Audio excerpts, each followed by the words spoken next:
Hi, I'm Dick Wagner. Welcome to the Crest Network. Bill Giannone, the co-founder of the Crest Network, is also going to be participating and adding some pretty significant information. This particular webinar is all about getting work surviving during these coronavirus COVID-19 pandemic times.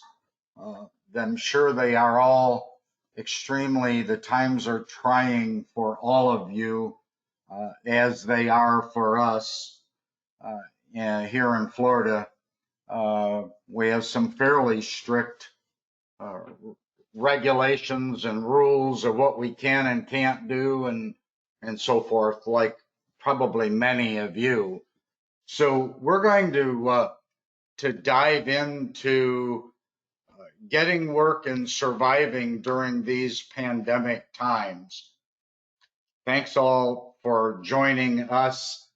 Uh, we're going to cover what marketers can do during this period of time to make money, keep business rolling for the company. We're also Bill is also going to talk about some admin and ownership considerations that we certainly want you to think about and implement wherever possible. I think that it's really important, and especially because I have had several people address this with me the last couple of weeks. Their concern was, well, geez, is this unethical? Is this inappropriate? Should we be trying to make money during this time of calamity? Well, the reality is that's what we do for a living. It is absolutely not unethical. It is absolutely not inappropriate. The very nature of our business is founded on the fact that we respond to and help businesses and homes, people recover from a disaster type event. And as every one of you know, you can't survive in your business unless you're making some money. We respond and we make money from hurricanes and tornadoes and flood and fire and mold and lightning strikes and windstorms and hail. If you think about it, these are the perils that the insurance industry lists on typical property policies. And this is how we respond. This is the nature of our business. So no one should be thinking, geez, we're making money off of somebody's dire straits of contamination in their building. Folks, that's what we do. For all of you that were previously prepared and geared and set up to offer cleaning services, and that could have been a broad range of cleaning services from cleaning floors and more of along the lines of an intense janitorial service to cleaning smoke and soot contamination, protein contamination from properties. Certainly, these are all legitimate services. And yes, there is no question you're going to probably have to shift gears a little bit and get ready for and start doing, and I know some of you that are on this webinar right now are already doing many of these services, but your cleaning services obviously are going to have to change a little bit. But there is no reason why you should not be offering these services. Many commercial clients, you might argue, have cleaning staffs. But the fact of the matter is, many of these cleaning staffs, those that are already in the cleaning department, may not be willing to provide the level of quote unquote deep cleaning of potential virus contamination. They might balk at it, they might resist it, and they might flat just put their foot down on it for their own personal reasons. And those situations are where your company can step in and offer those cleaning services. I'm referring mostly to companies like, or building properties like hotels, who, as you know, have a housekeeping department. The nursing homes and elder care facilities have cleaning or housekeeping departments. Even hospitals have those kinds of departments. But some of these still may want to engage your services for no other reason than to relieve their staff of that obligation or that liability. Other potential revenue sources, and I've talked to quite a few clients over the last several weeks, and they're telling me that they are getting work from daycare centers. Many daycare centers here in Florida, for example, the governor has chosen to not close daycare centers for those kids under basically 5 years old. And so those daycare centers, as you know, are already petri dishes. So offering those services to a daycare center is very viable, and you should consider that. Churches, those religious facilities, yeah, they have a janitor that comes in and mops the floor and empties the garbage and fills the toilet paper holders, but they're really not geared for doing any kind of serious cleaning in this situation. And so churches may very well be willing. I know of many churches that have engaged restoration contractors for that service. Beauty salons and tattoo parlors are highly vulnerable. Restaurants and grocery stores, retail businesses of any size, large or small, are certainly those that are remaining open, even with limited hours, could certainly welcome those kinds of services.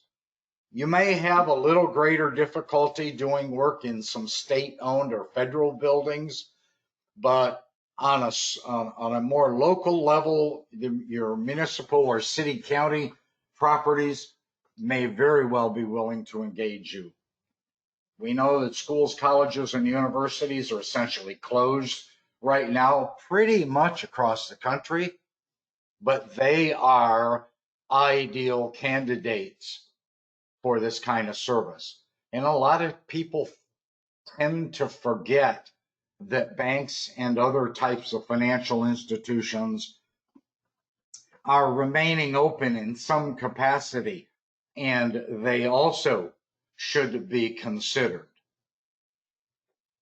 Bill, I'm going to ask you to step in and address this because it falls back on our webinar we had last week. But since there is not yet a formally approved CDC cleaning and disinfecting protocol, would you address that issue and about the assurances that you your company might want to give or not give to a client? Sure, Dick. For those of you who were able to join us last week, you heard some legal jargon about how to avoid making any promises or any kind of assertions that can be construed later on as being an assurance or a guarantee. So we want to avoid using words like kill or sanitize or even disinfect, because as of right now, there hasn't been any testing done that proves beyond a shadow of a doubt that we can kill this particular virus.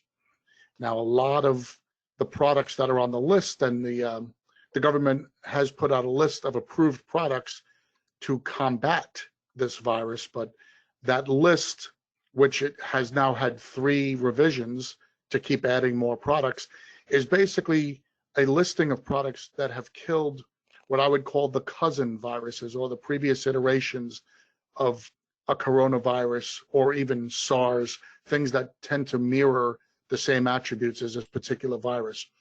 So the thing that I would just be careful to make sure to avoid any kind of guarantees or things to the event of we will kill the virus. If you want to refer to terms like cleaning, that's fine. You can offer them a cleaning service, and you can offer them ways to help them to mitigate. That's a great word since we are mitigation companies. You can have them help mitigate their exposure. That's really the best we want to say. And to Dick's point, you definitely want to be able to offer it as a cleaning service, even though these properties may have their own cleaning companies, because they may feel like they're not adequately trained to handle such types of cleaning. Now, finally, the only thing that I will give you additional caution on is that OSHA regulations for what they call biohazard cleanup are very strict, and they usually refer to needing at least the HAZWOPER 40 training and certification before you do this kind of cleaning. And you also need to make sure you check with your own insurance companies, the companies that are insuring your business operations, to make sure that you are covered for working with viruses.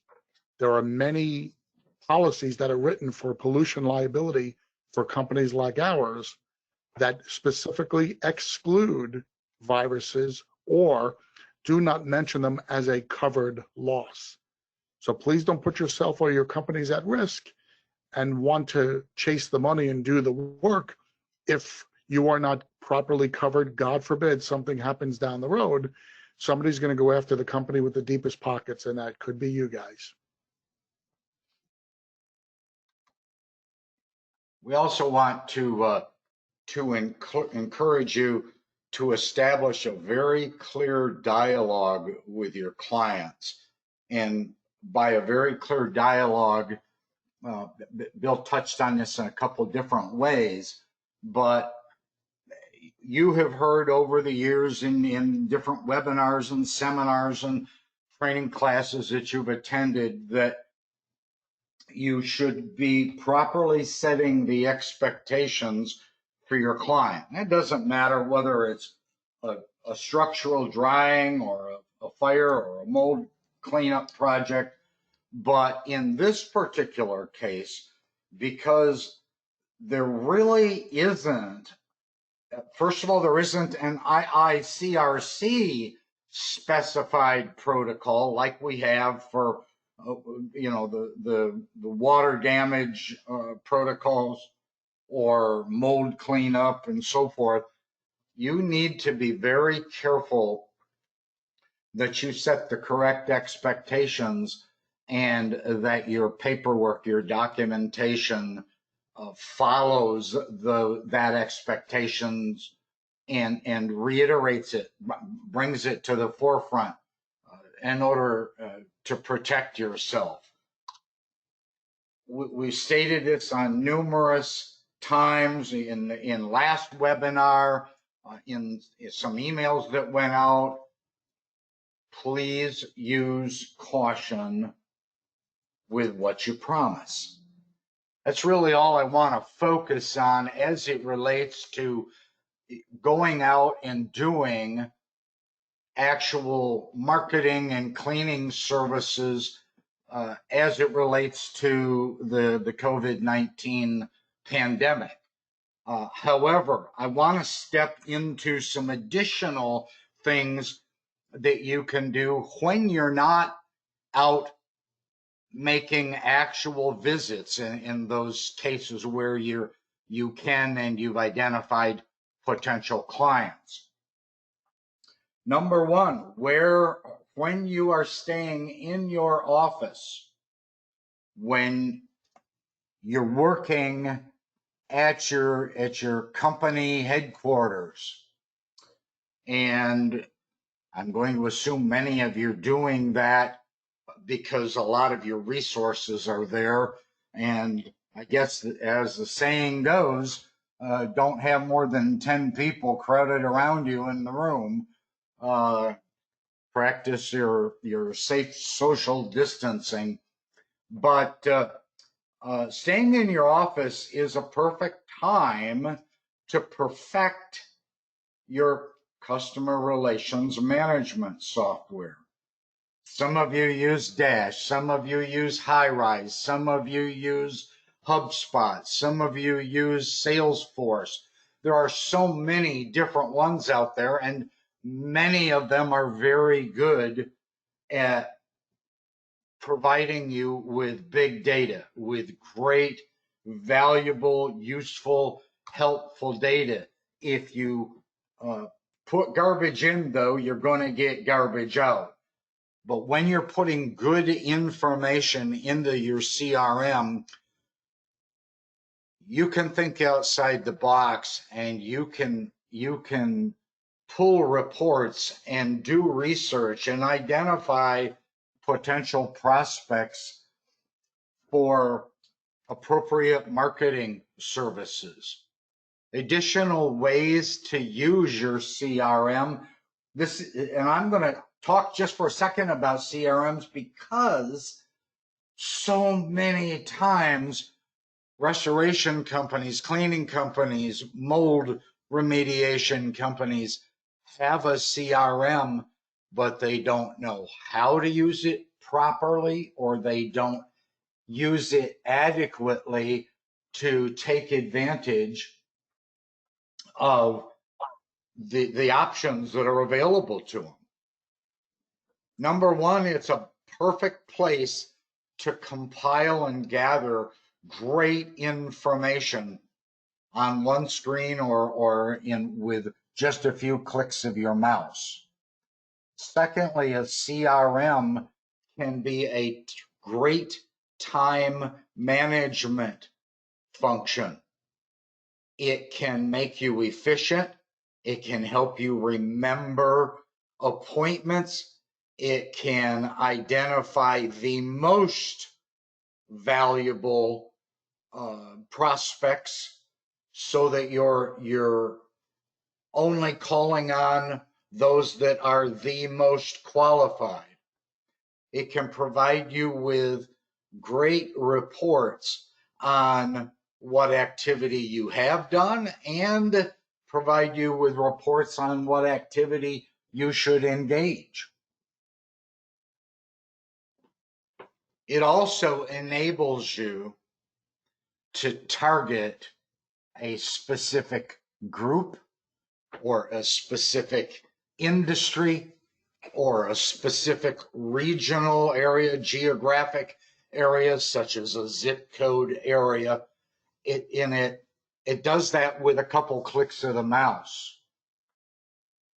It also is a great calendar type reminder. It enables you to be reminded so you can stay up to date. It gives you those alarms and or electronic reminders, and we don't spend enough time considering, evaluating, studying our customer relations management software.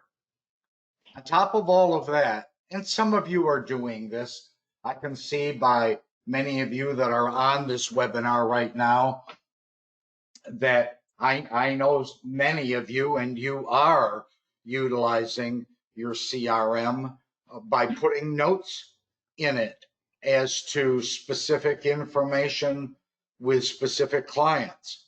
That's ultimately very, very valuable. When you get to be my age, you can't remember everything. And yeah, I know some of you are thinking you're a long ways from my age.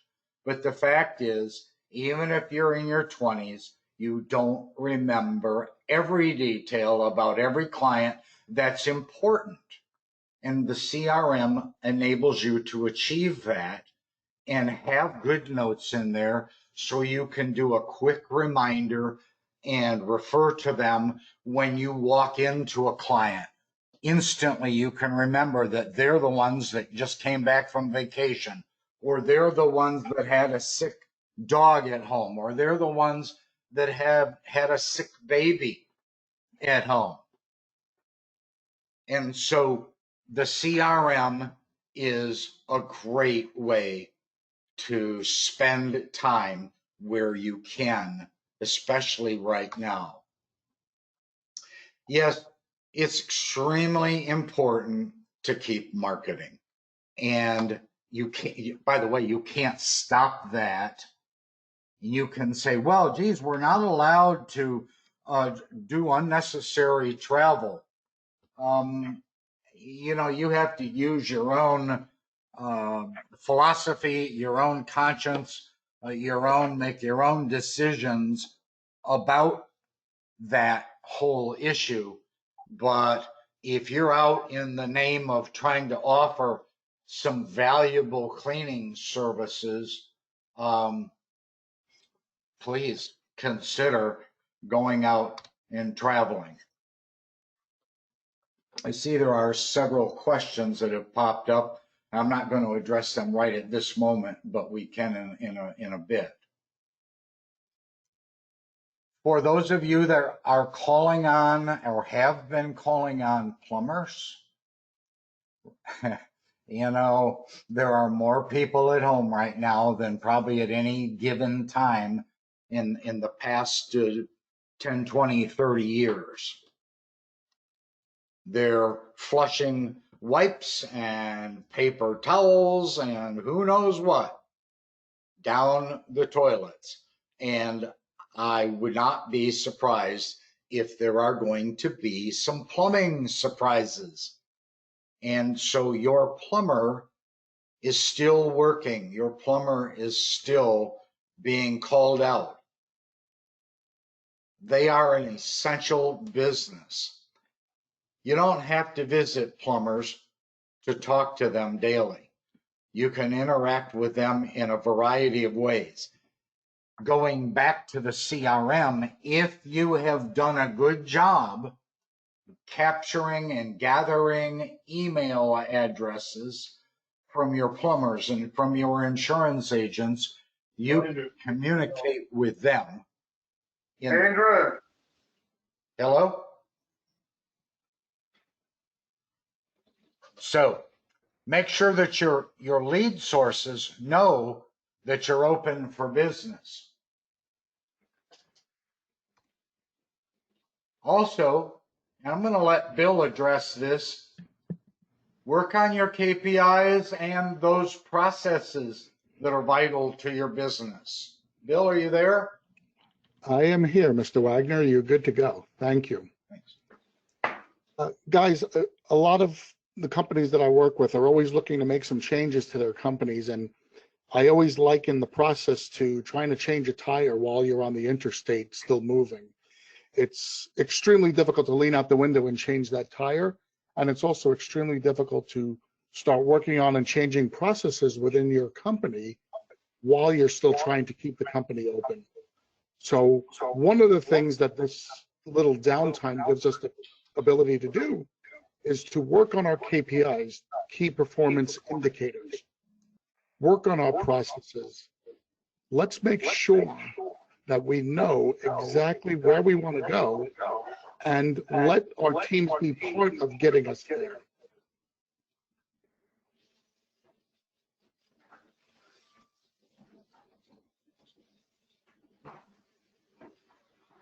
Sorry, Dick, you're going to have to keep controlling the slides. I apologize. There we go. Why a good process is important. These all might be very obvious to us, but with a little bit of downtime, if some of us are finding that it's a little quiet or we have to kind of self-quarantine ourselves, we can still do this through a team concept. We can improve our productivity and our profit. We can establish a standard of accountability for all of the workers. This way, we take a lot of that indecision away from them. We take the appearance to them like we're playing favorites within our crews. We have a single standard that everybody has to meet. Along with that, we have a uniform level of quality for our clients. You know, there are a few companies within the Crest network who have grown substantially over the years and maybe at a little bit of a sacrifice of quality because you go from being an owner operator to being an owner manager, and you have a more difficult time actually seeing what's happening out in the field. While we can develop some really good processes during this quiet time to reinforce that level that the company expects. I keep using words going into the next line. Let's manage our expectations. Let's set up for our employees, especially our crews out in the field, what we expect from them in terms of the quality in the field, the cleanliness of the trucks, the cleanliness of their uniforms, all things like that. If we don't have those in place already, or if we've allowed them to slide a little bit, let's spend some of this time retraining and reestablishing. We can improve team morale. When people know what they want, they work much, much harder. If they know what's expected of them, they feel better. People want to be led, guys. They really want to be led. Let's be the ones to lead. And finally, we control the runaway staff members. We all have that one or two guys that maybe they come in from another company and they have a better way or a quicker way of doing things, or they're just an old dog that can't learn new tricks and they want to do it their way. Well, we can establish these processes and we can call those people out without embarrassing them in front of everybody, but we can hold them to our standards. Dick just teased the next topic that we can do. We absolutely can use this time for additional training. There is no excuse for not being able to get guys together, even if it's on a webinar. If they're all working from home, if they're all staying away and practicing good social distancing, we can make sure that they are training. We have hours and hours of Crest videos that you can use. For those of you who are members of other organizations, you might be a member of More Floods, you might belong to REITs, Drawing Academy. There are incredible resources for any aspect of your business that you can take time with your crews to train on. Once again, training establishes a company way, something that everybody is expected to do that hold up your standards.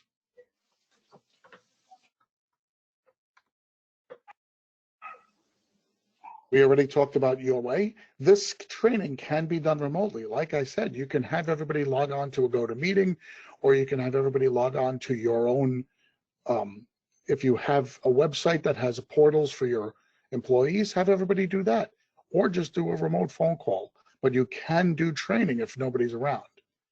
You will be able to hold your staff accountable for their action, and you'll give them all the tools. That's one of the things that a lot of us forget. We as owners and managers of our companies, we are responsible for giving the employees and the workers all the tools that they need to do their job properly. And this is one of the things we can do. Once again, reinforcing all of the aspects that we expect from them. Another thing that is a lot less obvious but very important is you can get consistency in your invoicing. Many times we have different people out there filling out our paperwork differently. If our PMs are filling out the paperwork, or if our crew leaders are filling out the paperwork, many times they might be not filling the paperwork out consistently.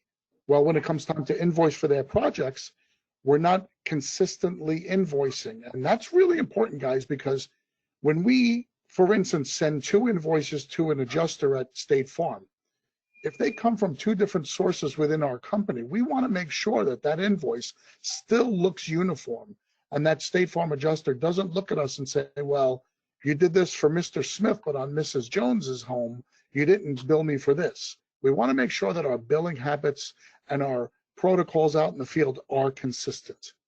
Things like always using scrubbers on certain projects. Things like making sure we're always charging our trip charges or when we establish our after hours charges.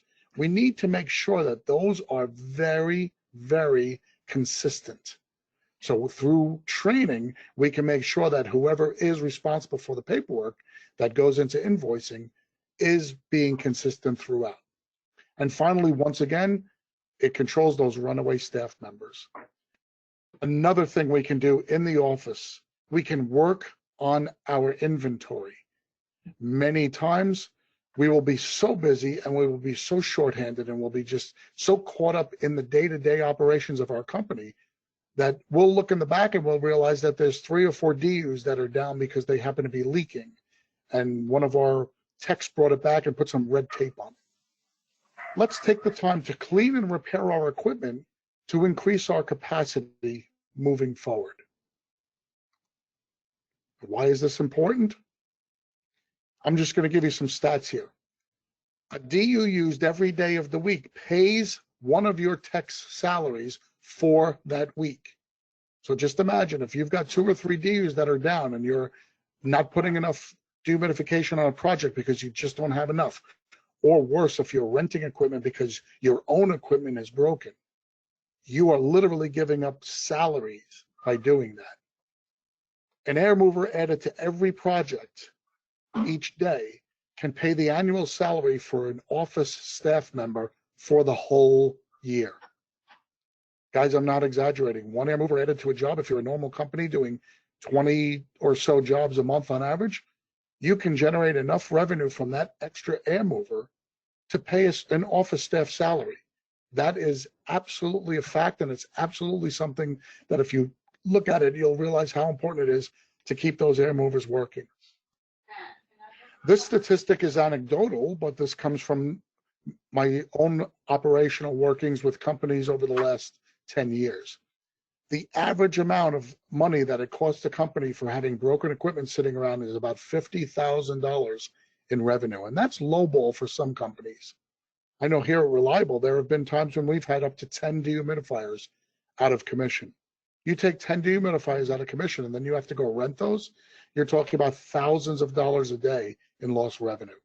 It's just, it's a very, very severe number. So do everything you can to make sure that you can get your equipment fixed.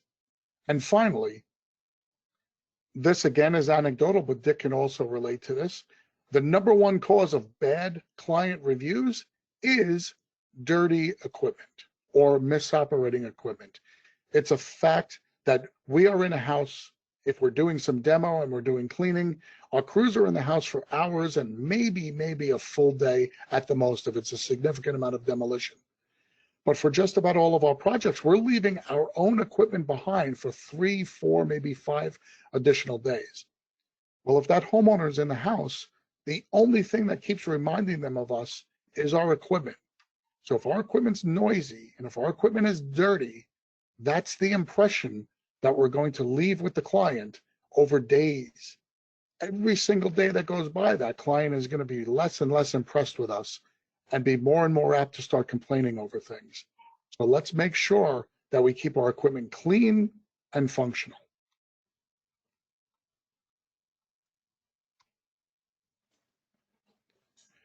Another thing to remember at this time, please keep an open line of communication with your staff during this pandemic.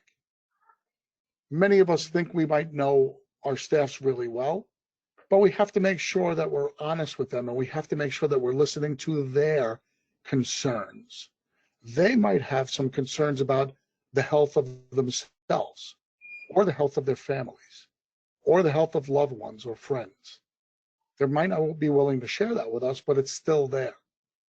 They might also have very deep concerns at this time about losing their job. I mean, if any of us turn on the news, that's one of the main things that they're talking about right now, with all of these companies having to close or forced closes or interruptions in business.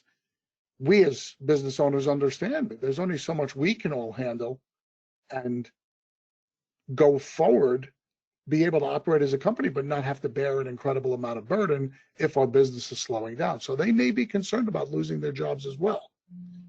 So be open and honest about decisions you're contemplating regarding staying open and your level of staffing moving forward.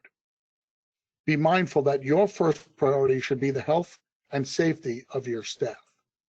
We talked about this a little bit on Friday.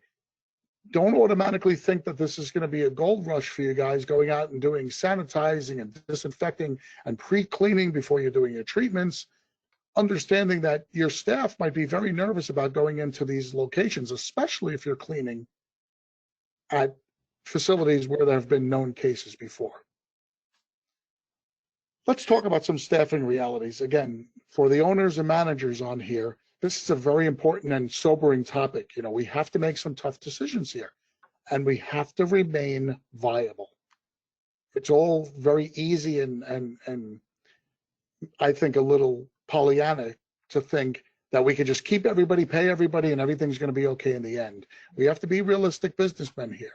So if your business flow has lessened during this crisis, it might be necessary to explore some staffing reductions. Now, there are many ways that we can do these staffing reductions, and we're going to discuss several different ways. Remember, there is no right or wrong way to do this. There's only the way that's comfortable for you and for your staff. I just want to lay out 2 permanent ways and 2 temporary ways of lowering your expenses and your staff. The first 2 are permanent ways. They're both basically mean the same thing. Firing staff members to lower your payroll expense or reducing your force to match a lower volume of business would be layoffs or reductions in force. They really do mean the same thing. Normally, when you're doing a layoff, it's permanent. You're allowing your employee to now go out and be an unemployed person, collect unemployment benefits, and you're also telling him, go out and look for another job because I don't think I'm going to be able to bring you back. These are decisions that you should be making if you think that you're going to have a longer term downside to your business. If your business went from 30 jobs a month to 15 jobs a month, and you have a really difficult time seeing it going right back to 30 when everybody's allowed to go back to work, then my recommendation would be to explore the concept of laying off or reducing your force. Now, once again, you can reduce your force in 2 different ways. You can lay off what I would call your office staff and try to have more people in the office do extra tasks. Or if you know that your field staff is definitely going to be compromised, you lay off your technicians, knowing that you're only going to have capacity for a smaller level going forward. Your temporary solutions could be things like a furlough. Now, a furlough is similar to a layoff, but you're not actually laying them off. You're actually just telling them, you're still an employee, but I'm not giving you any hours for this week. This is a very common practice in the automobile building industries, where the unions for years were very strong up in Detroit. When the car manufacturers needed to cut back on production for a couple of weeks, they would do furloughs. They would basically tell the employees, your job is safe, you're going to be back in 2 weeks, but for the next 2 weeks, we're not going to build any cars. So this is one way to do it, where you can tell half your staff, listen, we have a really low level of business coming in. I can't afford to keep you around, but I want to keep you when things pick back up. So I'm going to put you on a furlough right now. Under the current scenarios, the way the law is written, I believe it was the second stimulus package, allows furloughed workers, if they are hourly employees, to collect unemployment benefits for the amount of hours that they have been reduced. For regular workers who are weekly workers, who are salaried employees, it does not apply to them. So just be careful of the ramifications of what you're doing. Now, there's another way to do it where everybody can share the pain. You can give everybody a certain number of days off in the week. If you want to reduce your staff by 20%, you've got 5 technicians, instead of firing 1, maybe you tell each of those 5 technicians that you're only going to have them coming in and working 4 days, and they all share the pain. So now your expense has gone down, but everybody still has a job and everybody's still taking home some money, instead of having to make the ultimate decision of getting rid of one of them, either through furlough or layoff. That's an option that many companies go to. Like I said, it's called shared pain because everybody kind of suffers equally. And maybe going forward, there's a way that you can work their hours back in if things do pick up and you can make up that money somehow. But, be careful about promising making the money up to them because you don't know what's going to happen in the future. A month after everything goes back to quote unquote normal, business still might be a little slow and you still might have to sit there and keep either the reductions in force or have more layoffs. So please avoid making any promises about the future. These are just ways to handle today. Final topic I wanted to talk about is the prospect of government support and what's going on right now. And as many of us who are following the news are keenly aware, the politicians in Washington have been spending a lot of time trying to come up with a short-term solution that involves not only helping the individuals who are affected, but small businesses. And everybody who's a part of the Crest Network falls under the small business mindset because we all have 500 or fewer employees. So it's very important to understand that there are things going on right now on the government level that can help us in some of these decisions. Now, unfortunately, they kind of got off track for the last couple of days. This morning, the latest I heard, which was 10 minutes before the webinar started, is that they feel like they're really close to coming up with a solution.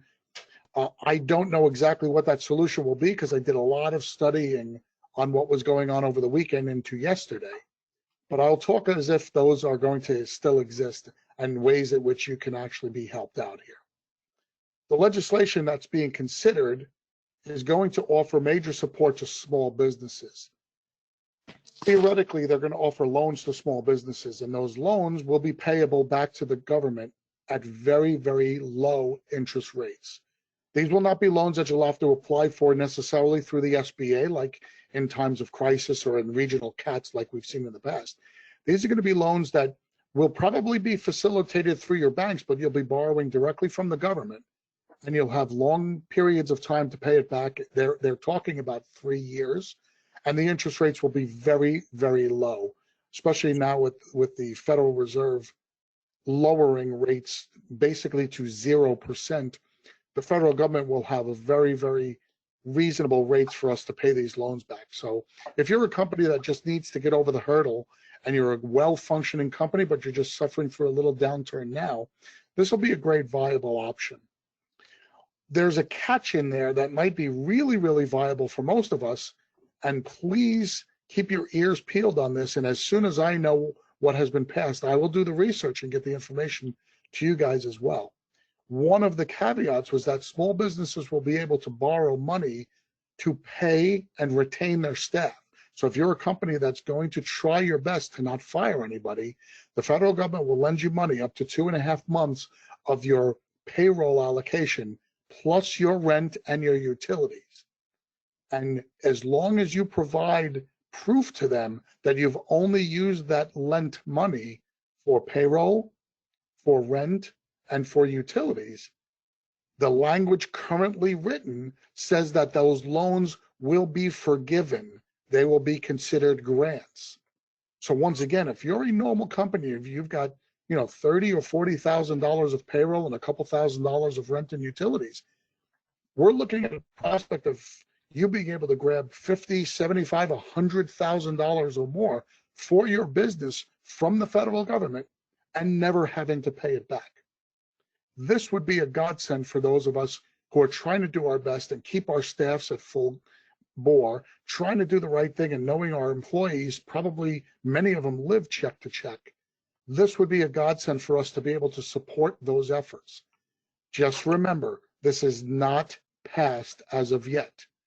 Language could change overnight or from the time that we hear that the legislation is being voted on to when it actually gets passed and signed. These can change. Please do not assume this is going to be the final plan, but understand that this was one of the things under very strong consideration. I will do my best.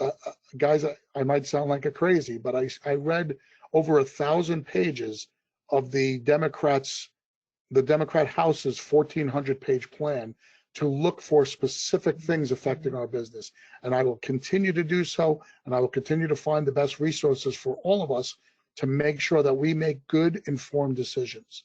It's just very important that everybody be aware that there are things out there that are working in our favor should they go to fruition.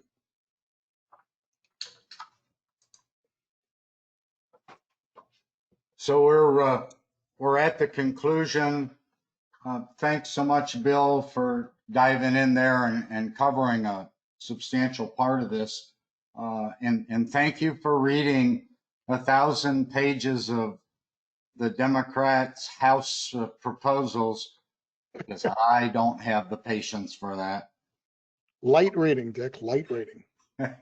I think the takeaways here, folks, are that there is still opportunity. There is work you can do. I've heard rumblings that some of you aren't really well set up to do cleaning because of considerations of possible not enough staffing for that, haven't done a lot of cleaning in the past.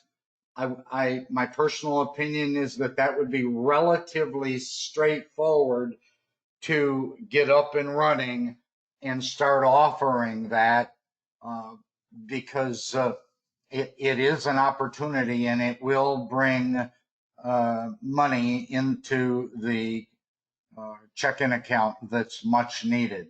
So I appreciate, I think we had a greater number of people watching today than any time in the past. Thank you so much for your patience. And on behalf of myself, Dick Wagner, and Bill Giannone, please call us, reach out to us, ask us questions. Many of you have been. We're here. We're home. We're not traveling like we often are.